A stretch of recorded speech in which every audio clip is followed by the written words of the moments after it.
तो जैसा कि हमने हमारे लास्ट वीडियो में देखा था कि मिस यून ने जाओनिंग को हरा दिया था और फिर उसके बाद वो जाओनिंग को दोषी समझकर उसे मारने के लिए जा रही थी। और वहीं ये देख करके लूजिंग ने भी वहाँ पर अपनी एल्जर ड्रैगन की पावर को एक्टिवेट कर लिया था, जिसके बाद उसने जा करके मिस यून के हाथों से जाओनिंग को बचाया था।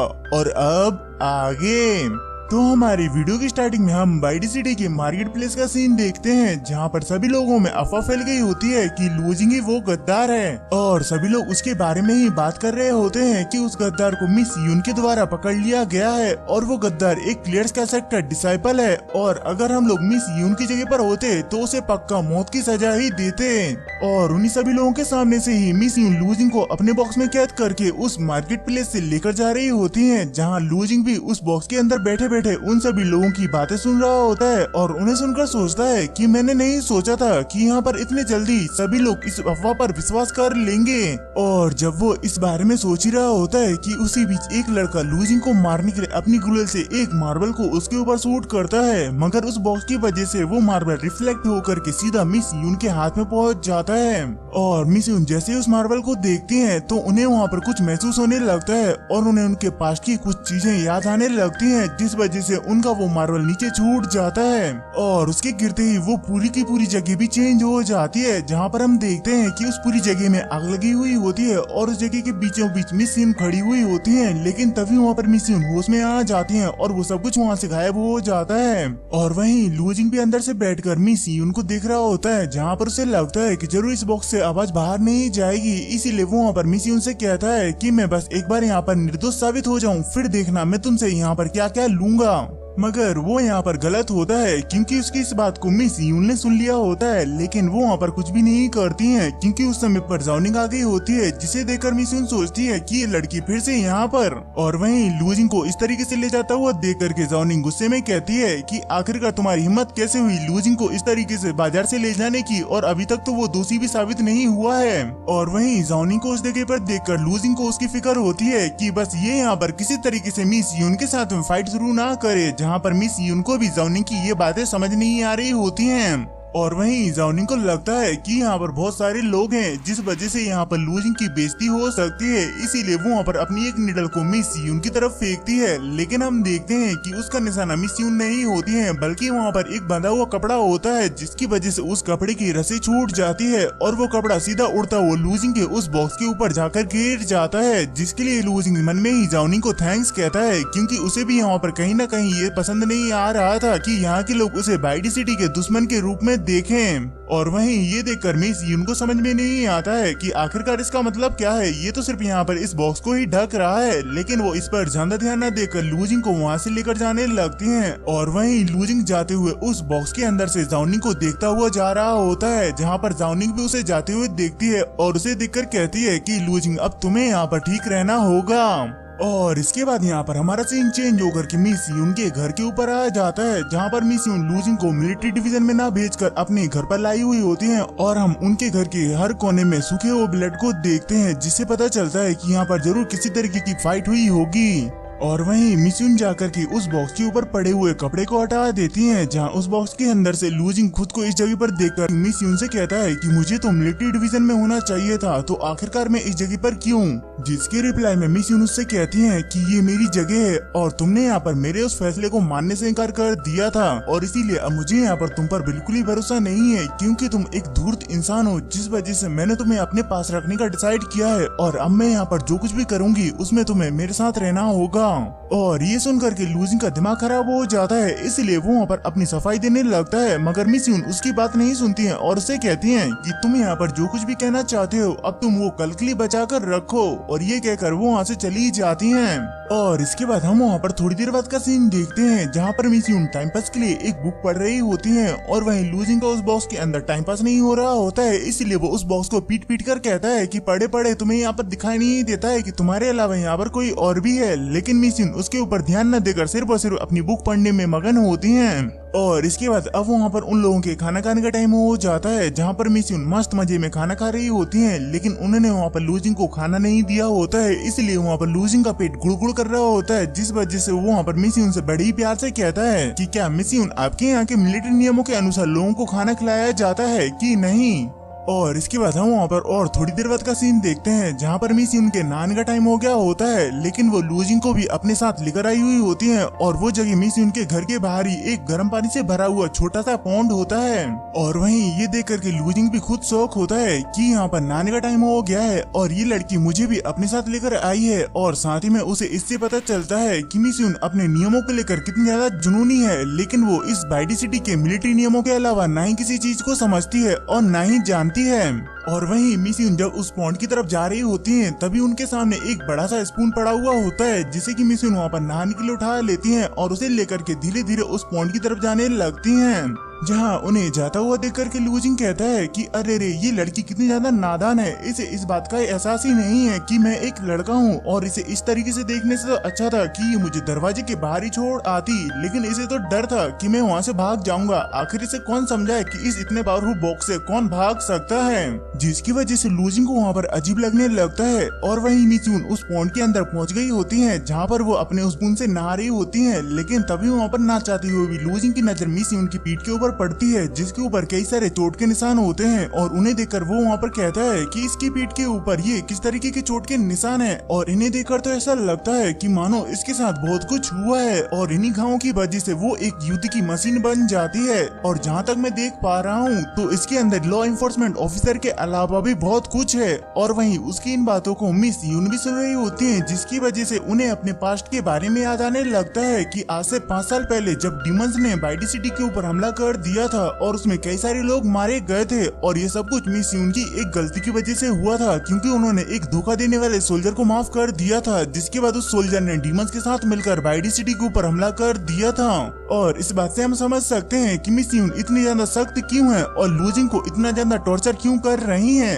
और वहीं हम वीडियो के अंदर मिस यून के पीछे उस सोल्जर को देखते हैं जो कि वहाँ पर डीमंस के साथ खड़ा हुआ होता है और वो उन सभी डीमंस को मिस यून की तरफ भेजता है, जहाँ मिस यून तो पहले से ही गुस्से में थी, इसीलिए वहाँ पर उन सभी डीमंस को सिर्फ अपनी एक अटैक से ही मारने के बाद बड़ी स्पीड में हवा में आ जाती हैं और वहाँ पर बाइडी सिटी में मौजूद सभी डीमंस को एक बार में ही खत्म करने का डिसाइड करती हैं। लेकिन तभी वहाँ पर उस सोल्जर ने मिस यून के ऊपर अपने एक एरो से अटैक कर दिया होता है, जिसकी वजह से मिस यून वहाँ पर घायल हो जाती है, मगर वो उसकी फिक्र किए बिना ही अपनी पावर का इस्तेमाल करके इस बाइडी सिटी में मौजूद सभी डीमंस को एक साथ में ही खत्म कर देती हैं। और फिर अब वहाँ पर उस सोल्जर की बारी आती है और वो सोल्जर मिस यून को अपने सामने देखकर उनसे माफी मांगने लगता है, लेकिन मिस यून इस बार उसे माफ नहीं करती हैं और उसके एरो से ही उसे ही खत्म कर देती हैं। और उनके ऐसा करते ही हमारा सीन शिफ्ट होकर के वापस से प्रेजेंट में आ जाता है, जहाँ पर मिस यून इस बारे में सोच रही होती हैं कि तभी उन्हें वहाँ पर एहसास होता है कि लूजिंग उन्हें देख रहा है, इसीलिए वो झटके से लूजिंग की तरफ देखती हैं और उन्हें अपनी तरफ देखता हुआ देख करके लूजिंग वहाँ पर घबरा जाता है और अपनी आंखें बंद करते हुए कहता है कि इसमें मेरी गलती नहीं है, मैं ये नहीं देखना चाहता था। और वो सच में यहाँ पर बहुत ज्यादा घबरा गया होता है, लेकिन मिस यून तो अभी भी उसे वहाँ पर घूरे जा रही थी। और इसके बाद हम वहाँ पर अगले दिन बाइडी सिटी के काउंसिल हॉल को देखते हैं, जहाँ पर कई सारे लोग आए हुए होते हैं, क्योंकि उन सभी को पता चल गया होता है कि यहाँ पर काउंसिलर जुकिंग मारा गया है और उसे क्लियर्स का सेट के एक डिसाइपल ने मारा है और ये सभा खास उसे सजा सुनाने के लिए बिठाई गई है।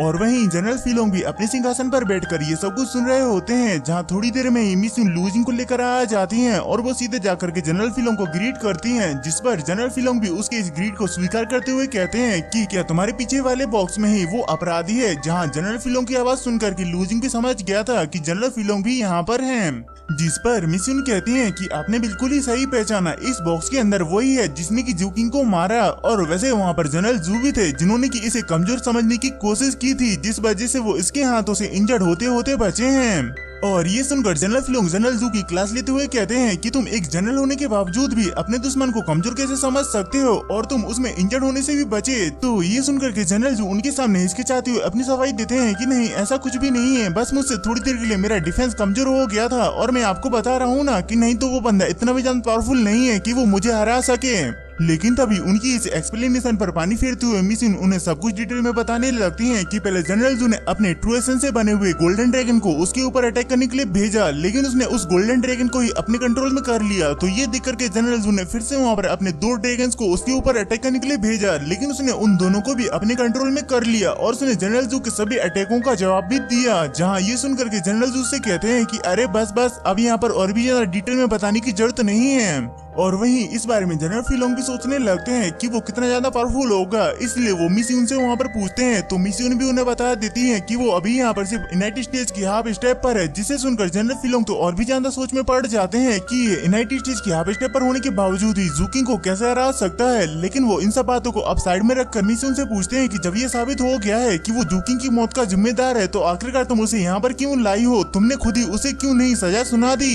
जिसके रिप्लाई में मिस यून उनसे कहती हैं कि हमें यहाँ पर इस बात का भी शक है कि ये वही गद्दार है जिसकी वजह से हमारे कैनगू टावर डिस्ट्रॉय हुए हैं और मिलिट्री नियमों के अनुसार ये एक देशद्रोह माना जाता है और इसीलिए जब तक इसके ऊपर पूरी कार्रवाई ना की जाए तब तक इसे यहाँ पर सजा नहीं सुनाई जा सकती है। और वहीं लूजिंग भी अंदर से बैठे बैठे ये सब कुछ सुन रहा होता है, जहाँ ये सुन करके जनरल फिलोंग तो गुस्से में आ गए होते हैं कि क्या इसके अंदर वो है जिसकी वजह से हमारे कैनगू टावर डिस्ट्रॉय हुए। और वो गुस्से में उस सिंहासन से उठ करके सीधे लूजिंग के उस बॉक्स के पास में पहुंच जाते हैं, जहाँ पर वो पहुंचकर उस बॉक्स के ऊपर पड़े हुए उस कपड़े को हटा देते हैं। और उसके हटते ही वो एकदम से वहाँ पर शॉक हो जाते हैं क्योंकि उन्हें नहीं लगा था कि लूजिंग इसके अंदर होगा। इसीलिए वो लूजिंग से पूछते हैं कि लूजिंग तुम यहाँ पर, जिस पर लूजिंग भी बिना घबराए अपने एटीट्यूड में उनसे कहता है कि हाँ मैं ही हूँ और मैं यहाँ पर जो कुछ भी करता हूँ उसकी जिम्मेदारी हमेशा लेता हूँ और इसीलिए मैं यहाँ पर आपसे कह रहा हूँ कभी भी अपने लोगों के साथ गद्दारी नहीं कर सकता हूँ और इसके लिए आप मेरे ऊपर किसी भी तरीके की जांच कर सकते हो, मैं किसी भी चीज से नहीं डरता हूँ। जहाँ पर जनरल फिलोंग तो लूजिंग को पहले से ही जानते थे, इसीलिए उन्हें इस बात का यकीन था कि लूजिंग ऐसा नहीं कर सकता है, जिस वजह से वो उन सभी लोगों से कहते हैं कि मुझे इस पर पूरा यकीन है ये वो गद्दार नहीं हो सकता है।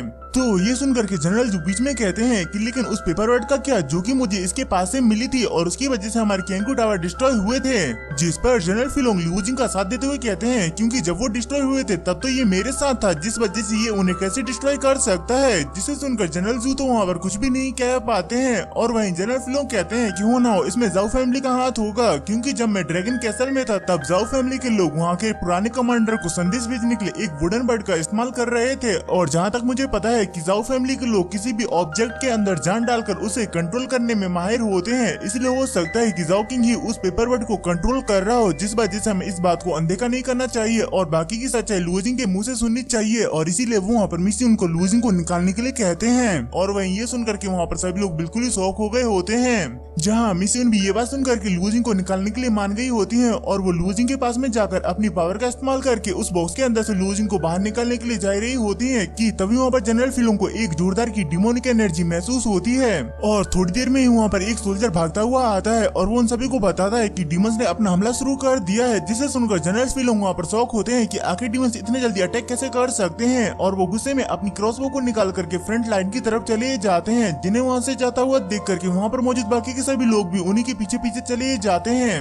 लेकिन मिस यून उनके पीछे नहीं जाती है क्योंकि वो अभी भी वहाँ पर लूजिंग के ऊपर नजर रख रही होती है। और वहीं उन्हें अपने सामने देखकर लूजिंग को समझ नहीं आता है कि अब उसका यहाँ पर क्या होगा। लेकिन वो हिम्मत करते हुए कहता है कि तुम्हें अभी भी यहाँ पर अपने नियमों की पड़ी है, जबकि हमारे ऊपर हमला हो गया है। ये समय नियमों को मानने का नहीं बल्कि एक साथ मिलकर उन सभी से फाइट करने का है। इसीलिए तुम्हें यहाँ पर मेरे ऊपर नजर रखना जरूरी है कि शहर में आए हुए डीमंस के साथ फाइट करना।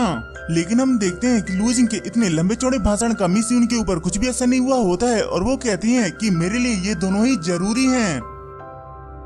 और इसी के साथ ही हमारा ये वीडियो यहीं पर ही खत्म होता है। और जाने से पहले एक बात और, अगर ये वीडियो आप सभी को पसंद आया हो तो मुझे कमेंट करके बताना मत भूलना। जिसके बाद हम मिलते हैं अपने नेक्स्ट वीडियो में। Bye bye.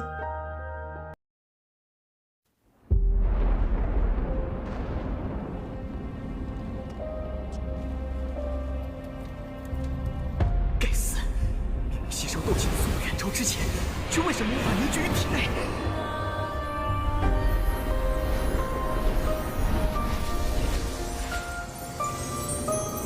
小娃娃，看来你需要帮助啊！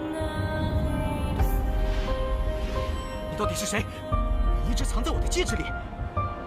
我名为……不是，解这种功法，你为什么一直都不传给我？ 药老，吸你3年斗之气，老夫也是迫不得已。老家伙，你可知道你吸收我的斗之气给我带来了多少屈辱吗？小娃娃，你想变强，想受到别人的尊崇吗？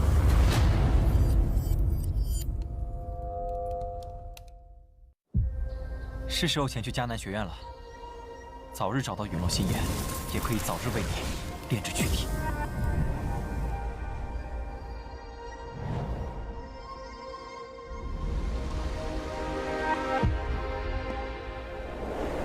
萧炎哥哥一定会来的。黄阶2班，萧炎。从今天起，你的麻烦将会络绎不绝。只要有实力，猎物与猎人的位置随时都能调换。我希望我们这支新生势力能像磐石一样屹立在内院强者之列。遇到了新人的本体，还忘了告诉你，那个什么强榜第1名就是我。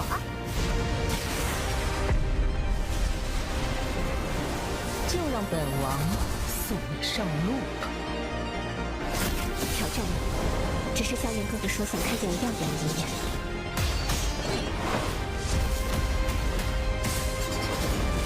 强榜前10的名额，我萧炎要定了。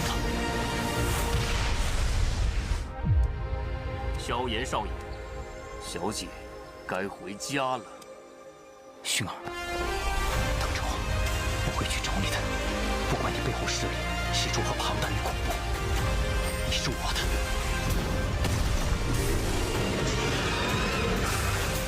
守住，千万不能让火蟒突破，否则整个迦南学院将毁于一旦。大长老，那就别怪韩某出手硬抢了。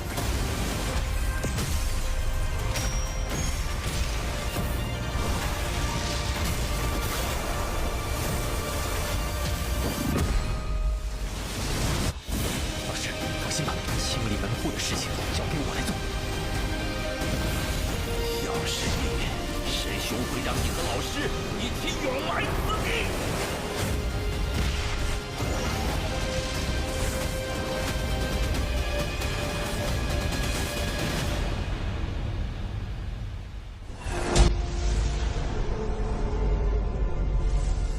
想不到，猎人成了猎物，却是没能杀了那韩放。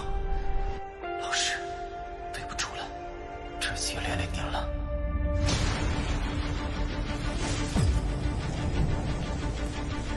离开吧，弱者没有资格拥有的。是这样的话，就乖乖交出火能，否则一会儿你们就只能爬着进内院了。该死的，这到底是什么鬼东西？既然这样，那留你还有何用？若是当年不与那人硬然定上3年之约，恐怕也不会让这个家族亲人失散。薰儿，你要走？一旦被他们锁定了位置，我们俩都会性命堪忧。所有的隐忍，只为了这一天，已经等待太久。今天若是你能够安然无恙地走下擂台，萧炎从此不再踏进迦南学院半步。他迟早会发现的。既然如此，就给他一个惊喜吧。今天我不会让你们2人彻底的闭上嘴。就算他还活着，你们之间也绝不可能。